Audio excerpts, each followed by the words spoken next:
With the release of Fusion World, yellow positioned itself as the strongest color out of the box, kicking off with the starter decks. Does it continue that trend leading into the set? Let's find out. A few caveats before we get into the set review. I will not be doing leaders in this video. They'll get their own separate all-encompassing video. I will not be covering super combos because they're effectively a 4 of in every deck. Kind of doesn't really matter. At the moment, there's no real differentiating factors between them. I will not be covering vanillas because look, if your deck needs a vanilla, you'll just kind of know they all have the same stat lines. It's kind of whatever. In terms of covering our ranking, Z tiers are meta warping absolute staples of any color that shift the way you think about a color. A are just your solid staples that every time you build a deck, you need to start considering why you would or would not include certain cards at the beginning of the deck building process. They help define a color. B tier consists of everything that fills up your deck. You're just good, consistent cards, your draw pieces, things like super combos would technically go into B tier, stuff like that. Just things that help fill out your deck. When we're looking at C tier, we're looking at niche pieces that may or may not make a lot of sense. And honestly, you'd have to make a really solid argument as to why you're using this card as opposed to a different card. And F tier is the absolute worst of the worst. I will laugh you out of the room if you're including these cards in your deck. For all that out of the way, we kick it off with a pool, a 2-drop 15k power, 10k combo, activate main. Switch this card to rest mode, look at the top card of your deck, then reveal up to one card with Frieza's army and special traits and add it to your hand. Place any remaining cards at the bottom of your deck. I don't really love this card, but in a Frieza's army deck where you're going to consistently be able to use it with, like, let's say starter deck Frieza where you can restand him and then it can't get attacked into, so it's a lot more safe. It's a 10k combo. It can generate you card advantage turn over turn over turn. It's actually pretty decent. Again, I don't love it, especially since you're only really looking at the top card of your deck, but seeing as most of your deck, if not all your deck, is going to be Frieza's army anyways, most of the time, it's probably just fine. Solid B tier card, can't complain too much. I feel pretty similar to Ginyu. 1-drop of 5k combo, activate main, switch this card to rest mode, draw one card. On face value, it's a card that replaces itself and then it'll get attacked into and then just get removed, and then that's that. But when we're thinking about the yellow decks where you can kind of recur card draw over and over and over again, it gets better on that front. So in that regard, specifically in yellow, and specifically because we have restand leaders like starter deck Frieza, this is another B tier card. It's not going to go in every deck. If you don't have the ability to be able to restand cards, it's not all that great. But if you do have some restanding in your deck in a way that's meant to tie in with this card, especially with the starter leader, then you're in a much cozier position. Continuing with Ginyu, and now we're really shifting into the Ginyu archetype level stuff here. We have a 2-drop Ginyu, 20k power, 0k combo. On play, look at the top 5 cards of your deck, then reveal one non-Ginyu card with Ginyu Force and special traits, add it to your hand, place the rest at the bottom of your deck in a random order. Again, searcher, nothing amazing. It's weird because you're kind of getting a 20k but no combo power, but it's meant to be that way because Ginyu is the swarm deck and you want to make sure that every Ginyu card you play is able to attack into an awakened leader, and because of that we lose out on combo power, which is generally probably fine. It is a B tier card and nothing crazy, solid from end to end. Then jumping into the SR, we have Ginyu 2-drop 20k 5k combo on play. If you have 3 more battle cards with Frieza's army in their special traits, which I love that it's Frieza's army, it means you have flexibility with the rest of yellow as opposed to just being a Ginyu specific card. Switch up to 2 your energy to active mode. Then you can't play Ginyu for the turn. That's any Ginyu, so make sure you line up your previous Ginyus before that. But this is really to make sure that you're not chaining Ginyu after Ginyu after Ginyu and kind of getting just like an absurd turn because of it. And I have to say, if it was just based off the alternate art version of this card, Z tier, absolutely amazing. And I have to reiterate this all the time, I'm not the biggest stan of the Ginyu Force, but holy does this SPR go hard. And you know what? If it's based off the mechanics of the card, Z tier as well. This card is absolutely incredible, super strong, and is the crutch of like some incredible yellow aggro decks across the board. I've been seeing builds include this card and the other Ginyu cards in like every single yellow leader because it just allows you to apply so much pressure. It's just an incredibly solid, powerful piece. Fantastic card. Go figure for a card that allows you to play it for free and cheat the energy curve. Shifting over to our final Ginyu, we have the 3-drop 20k 10k combo. So nice, some better numbers there. Ginyu on play. Add up to 1 extra card with Ginyu Force in its special traits from your drop to your hand, effectively allowing you to recur the ones that draw you a card or the one that is a battle trick that goes buffs up for every Ginyu Force you have on board. Something to note here is that this isn't a Saiyan card and it's not a Goku card or anything like that, which is kind of interesting when we look at the Goku Black cards, which are Saiyans, but again, that is also kind of a body swap. Just kind of something to think about there, how odd that is. But regardless, decent card, can't complain. You're going to be playing it in Ginyu stuff. I don't think you play it outside of the Ginyu stuff because you specifically are looking for a Ginyu Force card, and it is a 3-drop 20k, so the power curve isn't totally there, but the numbers are fine. What it does is fine, especially for its own archetype. B tier is where this card slots. Kui, on the other hand, is a card that has given me a lot of hope in regards to going into a green-based meta that I'm expecting. 2-drop, 10k power, 10k combo, blocker. So fine, nothing crazy there. It's not like a huge blocker, but it has when KO'd, choose up to one of your opponent's battle cards and switch it to rest mode. And in the face of green, I think this is absolutely amazing. Kui by himself says that if your opponent is lining up for a Broly turn, they won't be able to do so unless they first deal with the Kui, which you just kind of have to make sure you're playing around. Because if they play Broly, they KO the Kui, then Kui is able to rest mode that Broly. They never attack, they don't get their dual attack, and then you get another turn. And now that it's in rest mode, Yellow is in a position where with the 5-drop Frieza, you can kind of keep it in rest mode and other kind of lines like that. So in that regard, Kui is such a phenomenal card. There'll be some metas where it's not great. It can still get bottom decked. It can get neck to 0, and then none of its abilities really matter. But regardless, in the face of what we're going to be playing up against, it's a fantastic card. And even when it's bad, it's a 10k combo. Very solid A tier card. Depending on the meta, it probably shifts down to B, and then you need to be a bit more techie about it. But kicking off, I think it's going to do a lot of work. Shifting off to another card that just absolutely hits in the art department. And I have to give kudos to whoever designed the yellow SPRs. They all look fantastic. To be fair, it's kind of hard to go wrong with purple and yellow. Those two just meld so incredibly well when you put them on a canvas. But this cooler is absolutely gorgeous. 4-drop, a 30k power, 0 combo, blocker, when attacking / when blocking. So whenever either trigger, choose up to one of your opponent's battle cards and switch it to rest mode. Then if that card is a 2 cost or less, KO it, which is great. Cleans up board against your opponent's weenies, against most of their little blockers. It allows you to clean up. It means on block, you're able to kind of block 2 cards as opposed to 1. On attack, you're pressuring, getting rid of combo power, sometimes permanently. This card is incredible, phenomenal for pressure. Honestly, big fan of this card. I think you need to give yourself a really solid argument as to why you are not including some copies of this card in your deck. I don't think it's warping the way anything plays, but I think it's something you need to consider in every build and think about anytime you're playing up against yellow, which puts it very solidly in A tier. Big fan of this card, especially with how versatile it is. On attack, on block, in the starter deck, Frieza deck, it's a house. In cooler, you need to pay, but then you get to do it twice. Oh my god, just a fantastic card. Our next card touches upon things that I was talking about when I was talking about Kui, is the fact that keeping things in rest mode is kind of how yellow deals with big threats, and Guldo is phenomenal at dealing with all of that. 2-drop, a 5k power, nothing amazing there, but still a 10k combo. Activate main, switch this card to rest mode. Choose up to one of your opponent's rest mode battle cards, and it can switch to active mode during your opponent's next turn. And I love that there's no conditionals on the cost. It can kind of hit anything. So if your opponent has an 8-drop Broly on board that's in rest mode, it will stay that way thanks to Guldo. And of course, Guldo is protected by the fact that most yellow leads will have a way to restand him. If for whatever reason you have a way to restand him during the main phase and then do it multiple times, then your opponent's just feeling sick. Very solid card, and our third A tier card in a row. The only reason I'm mentioning the King Cold Vanilla card is because it combos explicitly with the 5-drop Mecha Frieza, which gives it a little bit more usability. It's a 30k, 10k combo. I still think that if you're using the Mecha Frieza, you'll definitely want to be using the blocker King Cold from the starter deck instead. But because you want enough targets to make sure it actually hits, you may include a couple of copies of this King Cold instead on top of that, which bumps it up to a B tier versus all other vanillas being C tier. Then we've got Zarbon, a 1-drop, 5k power, 5k combo.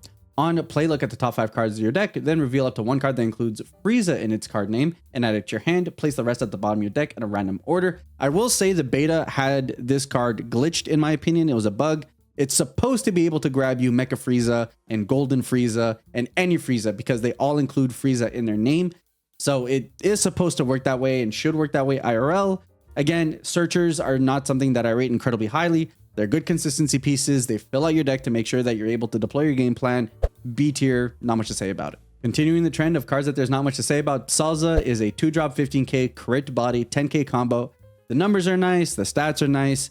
Of course, being at a 15k means that there's a drop off where you stop really mattering in the face of awakened leaders because you're kind of trading in the value to combo to gain the value you would get from critting your opponent's life. It's a good keyword on a fine body, better than a vanilla. So in that regard, we'll give it a B tier and leave it at that. This also has a little bit more juice to it. In the 3-drop 20k 10k combo, Salza with an activate main, switch this card to rest mode, play up to 1 battle card with a cost of 2 or less, and Cooler's Armored Squadron in its special traits from your hand. this allowing you to be able to flood your board a little more. You can play a Salsa, which eventually we'll see can play a Dory, which then allows your Salsa to go back up, and then you're able to rest it again to be able to play another card. So it's kind of how Cooler is able to pseudo flood. So in that regard, it's kind of neat, but Cooler can't really restand his Armored Squadron, which means that like your Armored Squadron archetype kind of live on its own without your leader really being conducive to your game plan. So it's a little bit weird in that regard, but nevertheless, it's a 20k with 10k combo that's able to play battle cards for free, which allows you to extend your plays. And the fact that those cards that extend its plays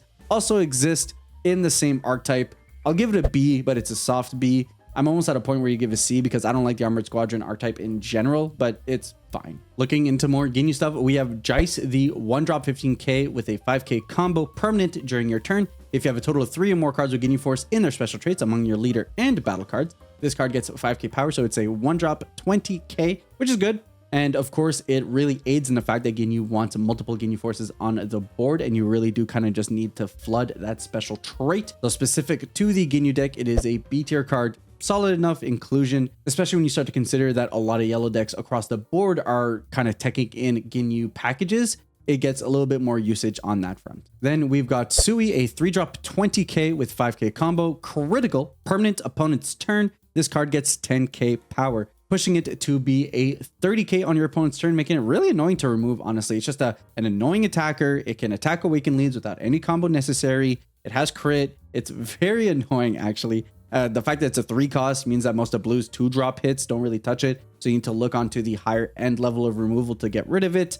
At 30k, Red is going to have a bit of a hard time with it. And as a 3-drop, the 4-drop Ramp Vegeta can't get rid of it. So honestly, this is a very annoying card to a point where I'm actually considering giving it an A tier. I don't think it does anything incredible. I don't even know if it's a staple, but it is just annoying enough. The numbers line up just well enough for me to be like, I probably want to run some number of these cards. Chilled brings with it a little of Frieza clan support as a 3-drop 20k power 5k combo permanent. Opponent's turn, all of your battle cards with Frieza clan in their special traits get 5k power. Being a lord for the Frieza clan is pretty decent. I mean, a lot of your best cards are Frieza clans between the Coolers and the Vegetas and even some King Colds, but I don't think this lines up incredibly well as a 3-drop play. It's a 20k, you can swing with it, restand it with the starter deck leader, so it's kind of like fine on that point. And then in the later parts of the game, sure, it's buffing up your Friezas, but I would rather cards that kind of tech in for situations or extend my plays as opposed to just making my top end that's already really incredibly well statted slightly more better statted, especially in it itself being a 5k. So it's kind of tough because most of your cards are going to be Frieza clan anyways, right? Like your 2-drop Self Awakeners and your boss monsters. So it reads that can line up pretty well, but as a 3-drop 20k that kind of doesn't extend your plays, which is what yellow really wants to do, it feels a little iffy. At the moment, I'm giving this a C tier. I'm not in love with it, and I think it would take a very specific build to get out all that kind of advantage, especially as yellow is really aiming to be a forced tempo type of color as opposed to going into the incredibly late games. Dory is a Cooler's Armored Squadron, a 2-drop 15k power 10k combo on play. Use up to 1 of your battle cards with Cooler's Armored Squadron special traits and switch it to active mode. And this is where we get the combo with Salsa, where we're restanding Salsa. Salsa is able to go to rest mode again or attack, play out another battle card, something of the sort. And it's a decent card. It's only ever scales as good as the Armored Squadron stuff is because it combos with the entirety of that archetype though, and kind of really pushes everything that Armored Squadron wants to do.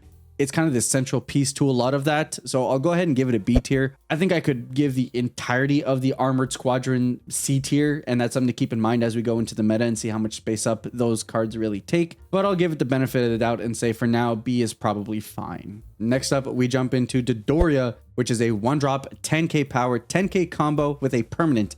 If you have Frieza and Zarbon in your battle area, this card gets 10k power. Dude, that is so much work and such a board just to get a 20k. Don't get me wrong, it's got 10k combo at least, but its stat lines aren't even good as a 1-drop. And then it only gets good if they have Frieza and Zarbon, but then your opponent is probably going to want to get rid of the Frieza and Zarbons anyways before they ever consider getting rid of Dodoria, meaning that they're already incentivized to take out the parts of this combo that it takes away from Dodoria's reason for wanting to be in the deck anyways. I absolutely hate this card, F tier card. I don't know why you would put so much work into getting a 20k when you can run Jice and he just happens to be a 20k. Or you could just run a 2-drop 20k and not have to worry about having very specifically Frieza and Zarbon on board. I don't love this card. I'm not a fan whatsoever. I understand they wanted to line up with like some kind of Frieza Zarbon aggro type thing going on, but I'm just not a believer. Next up, we've got Naze as a 2-drop 20k power 10k combo blocker with an on play, add 1 card from your life to your hand. Can't complain. Self Awakener that also has the extra utility. Yellow has this obviously in Zarbon, and looks like Cooler gets it in the form of Nyez as well. A tier card, good numbers, Self Awakening, can't complain. You're gonna want to run these in your deck. Next up, we've got Banan, a 2-drop 15k power 10k combo. End of your turn, choose one of your rest mode battle cards with Frieza's army and special traits and switch it to active mode. This card's pretty saucy. It's an extension of the starter deck Frieza ability. It adds that kind of versatility into the other yellow deck, which don't have that kind of flex that the starter deck does. It also enables you to be able to kind of play out those 1-drops like Ginyus that are able to consistently give you additional draws. And it opens up yellow outside of just being the starter deck focused color. And in that regard, I really appreciate the card. A tier card. It just synergizes incredibly well with all the yellow cards that just want to put themselves in rest mode. And in that same regard, we have 2-drop Frieza, 15k power, 10k combo. Activate main, switch this card to rest mode. Play up to 1 battle card with a cost of 1 or less, and Frieza's army and special traits from your hand. This card is okay. I mean, it's a free play of a 1-drop, and obviously that accrues value turn over turn the more you do it. So as a 2-drop, you need to do this for 2 turns to get kind of your max value out of it. It can protect itself with the starter deck or with cards like Banan to be able to kind of prevent itself from getting removed by your opponent. I think it's fine, but in terms of 1-drops, there aren't that many that you want to run that you would play for free anyways. Obviously, you have the draw sorbets, or you have the rest mode Friezas that can rest mode your opponent's battle cards. So there's flex there, and oftentimes there are plays where on turn 5, I would love to play the double strike Frieza while also playing the 1-drop Frieza so I can get blockers out of the way, or I can rest down like an opponent's annoying boss monster that they kept up. But naturally, that requires you to have to build your deck around it a little bit more than just having the leader. It's okay. I don't mind it. I think it's a B tier card. I think if your deck runs enough of the 1-drops in situations where you have space to be able to consider this, then it's okay. Our final SR for yellow is Frieza as a 4-drop 40k with 5k combo, but does have the restriction in its permanent. This card can't be switched to active mode during your charge phase. Thus, this means you're going to be attacking with him once and he stays there unless you happen to have ways to be able to restand him outside of that. The starter deck Frieza can just kind of do it innately, or you could be using cards like Banan to be doing it as well, or use cards like Body Change to be able to do it as well. I think the thing that kind of holds Frieza back is that because you kind of need to have that build around aspect to it, it takes a very specific kind of deck to make it work. But 40k for 4 is a absurd stat line. It'll force a super combo plus a card out of your opponent's hand, and that's before you even commit anything to that. But if you have that in mind as you're building the deck, you already kind of know what you're going in for. I think I'm going to place this as an A tier card, as a card that you need to consider in every single one of your builds to see if it makes sense. And would it make sense to warp your build a little bit to give more extension to a card like this one? But I wouldn't blame you for not running it, because sometimes in some decks, in the way that some people play, it may actually just be a trap. Slice him up a little bit, and we've got Mecha Frieza, 5 cost, 25k power, 10k combo on play. Play up to 1 King Cold with a cost of 4 from your hand. Naturally, there are 2 King Colds that this works with. There's the vanilla that we saw earlier, as well as there is the starter deck King Cold blocker that KOs a card. And in combination with those cards, this is a pretty good tempo play. For 5, you're getting 2 beefy battle cards. You're getting good combo power on board because all of those are 10k combos, just because that's just kind of what yellow does. So in that regard, I really love the tempo that this provides, especially in contrast to Caulifla, which we got in red. I initially had this card down as an A when I was first kind of looking through the set and getting an idea, but realistically, I think this card positions itself as closer to a B, because in the mold of where yellow decks are starting to build, it's looking like King Cold kind of has less of a position in those decks. And when you're kind of thinking about how tempo based those decks are going to be, it may not be the best play to kind of have in this little sub package of Mecha Frieza. But there are some decks that'll play it, and I think it'll be very annoying for your opponent to have to deal with. I just think that maybe if we get more options in regards of what King Colds can do, then it'll open up a little bit. But honestly, the numbers all line up incredibly well, especially on the front of being able to provide you with an attacker that is also a blocker once it's restood via using, say, the starter deck Frieza ability, which I reference a lot because naturally I think that is the most generic leader you can apply to everything that yellow is trying to do. So we'll leave it at B for now, but honestly, for a long time, this was an A tier card for me. Metacooler does what Metacooler does, and from Masters all the way to Fusion World, it will always be about the Swarm. We have a 3 cost, 20k power, 10k combo, permanent. You can include as many copies of this card in your deck as you like, so all the way up to 60 if that's what you're really fiending for. And it has a when KO'd, play up to 1 Metacooler with a cost of 3 from your hand.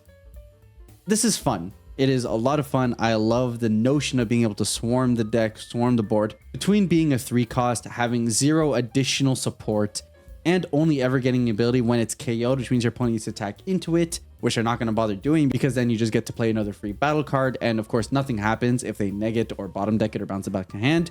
I think this positions this card as a C tier meme card at best. It only gets C because it invites this like weird way to play the game. And because the numbers still line up well, if you're jamming a bunch of these in your deck, you're still jamming your deck with a bunch of 10Ks.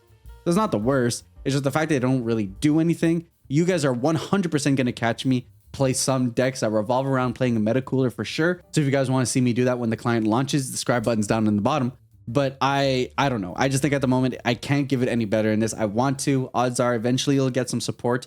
But based out of the gate of what yellow wants to do, there isn't a single piece of support that lines up with playing a deck like this, outside of just running a bunch of them and hoping for the best. Which, to be fair, I think there's a good number of you guys that are going to do that anyways. Raccoon is our final battle card as a 3-drop 20k power 5k combo with an on play. Add up to 1 card from your life to your hand, then play up to 1 battle card with a cost of 2 or less and Ginyu Force in its special traits from your hand. Self-Awakening, free play of battle cards, 20k attacker. There's not much else you can ask for. Ginyu is an A tier card, fantastic extender into not only the Ginyu Force deck, but cards that are playing the Ginyu package, which off rip starts off with the SR Ginyu, Raccoon, and then maybe a smattering of a couple of other ones there. But honestly, this is sauce. It's so incredibly good. You can play the Ginyu, which then gives you 2 more energy to be able to play other stuff. It's actually incredible. I absolutely love this card. Super, super good. Now we jump into the extra cards with Bonds of the Ginyu Force. 1 cost, activate battle, choose your leader or up to 1 of your battle cards. It gets 10k power for the battle. Then that card gets 5k power for the battle for each card with Ginyu Force in its special traits among your leader and battle cards. I love this card, especially since the Ginyu stuff is being splashed everywhere. If you just have 2 Ginyus on board, whether it's a Raccoon or Ginyu or any of them, even just the leader if you're running the leader, it is a 20k for 1, which is an incredibly well-statted card. And if for whatever reason you had the board extended even beyond that, it's even better. I love this card, A tier card. If you're running Ginyus in your deck, you need to consider running this card. And then we've got Ginyu at home in We Are Cooler's Armored Squadron. 1 cost, activate main. If you have a total of 2 or more coolers and or cards with Cooler's Armored Squadron in their special traits among your leader and battle cards, draw 1 card and switch up to 1 your energy to active mode. I don't know. I mean, it's what what does this do, right? Like it's just, it fills up your drop, but yellow doesn't care about that right now. It thins your deck for free. It's a C tier card. If you happen to be a deck that really wants to be at 46 cards, which I'm finding tough to do at this point, you can include it. I don't think it's all that big of a deal. I don't think it does all that much, but hey, sure, it thins the deck. Next up, we've got Crusher Ball, 1 cost, extra card, activate main. Draw 1 card, then choose up to 1 of your opponent's battle cards and switch it to rest mode. Honestly, I'm a big fan of this card. The fact that it replaces itself is very welcome. And there are some situations where as a yellow deck, like let's say you're facing up against a Frost, you really need to get that card into rest mode because it shuts down so much of the yellow package across every single deck. In that regard, I think having options that can rest mode, that replaces itself and can be done in the activate main is really solid. Oftentimes you can think of this as copies 5, 6, 7 of the 1-drop Frieza from the starter deck that does the same thing. In that regard, I think this is a very good card. Doesn't always go in the deck. I think it's one that you need to consider the meta, but in the ones that it does, it's very solid. B tier card. Supernova is a 1 cost extra, activate to battle during your turn. Choose your leader or up to 1 of your battle cards and it gets 20k power for the battle. Then choose up to 1 of your opponent's rest mode battle cards with a cost of 4 or less, and it can switch to active mode during your opponent's next turn. If you're playing a deck that's really based off of tempo, that's trying to get the aggression through, and you want to keep your opponent down while you're still applying pressure, this card is incredibly good. It forces your opponent to have to dump a super combo and something else if they want to. A tier card, very solid. You need to consider how many copies of this card you are playing, and if not, why aren't you? As we've previously mentioned, a Body Change is a 1 cost extra, activate main / battle, so we love that flexibility. You get to choose 1 of our active mode battle cards and switch it to rest mode. Then you get to choose up to 1 of our battle cards with a cost of 4 or less and switch it to active mode. So effectively switching the modes between 2 of our cards. This is great for restanding the 4-drop Frieza, applying more pressure, getting an additional blocker. In that regard, I really love the flexibility of this card in terms of being able to extend and give additional attacks in which your opponent might not see it coming. It can also play around your mirror matches where your opponent's expecting your stuff to stay in rest mode and then you're able to get them back up, and then you can kind of apply pressure in ways that they weren't expecting or preparing for. So in that regard, I think there's a lot of mind games with body change, making it a solid B tier card. And to close out yellow, we see now you see the power of the Ginyu Force. And the power of the Ginyu Force is a 1 cost activate main. If you have 2 or more battle cards with Ginyu Force in their special traits, draw 2 cards. Kind of tough to say anything against being able to draw 2 cards. You net a card, especially in the Ginyu Force packages where you want to go giga wide. If you're able to take a turn off to use 1, 2, heck, maybe 3 of these to really dig into your deck and then go in for a lethal turn after that, I think that kind of thing can produce a lot of results. Kind of hard to complain against a draw 2 B tier card. Nothing crazy, nothing insane, but a good addition to any yellow deck that can support it. It is really tough to position where yellow is going to be post set release. If it was just out of the box from the starter decks, yellow is unquestionably positioning itself as one of the best strategies. But with a lot of the yellow stuff being based around tempo out of the box, we have to reconsider how yellow plays out and how it lines up. I don't think it's bad by any means, and it definitely has some saucy cards, but you're definitely going to have to think about the different ways that you can sequence and can you take the best advantage of all the different synergies that are provided within the color. So let me know in the comments down below where you think I got anything wrong, and we're about to close out our reviews and jump into green. You won't want to miss it. Subscribe as well, and we'll catch you on the next one.